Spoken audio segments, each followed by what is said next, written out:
台南赤坎社区发展协会含这苏俊英奖中文舞剧团来合作，举办两体青红仔体验，佮再加入咧台语俗谚，抑佮笑话，是趣味佮精彩。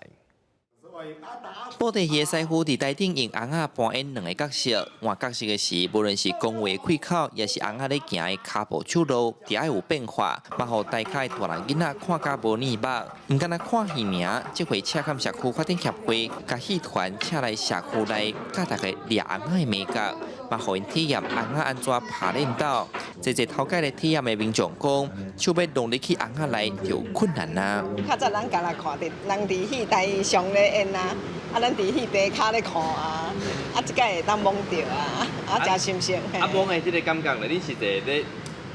摕这个操作啊，恁感想安怎？哦，这无简单。虽然教讲，迄布袋就是安尼行，骹步安怎安尼，迄个伊咧讲会当变声，会当迄个安跳来跳去安尼啊，真牛啦。来体验的民众对6岁到90岁拢有。苏俊英奖中布袋戏团讲，布袋戏是台湾本土代表性的艺术文化之一，因认为入去社区推广是延续本土文化真好的方式。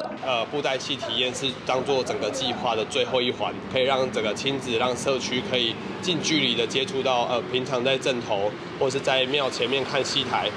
平常不会去主动去接触到那些戏友。布袋个这样代表台湾的文化，借由啊，甲社区的结合，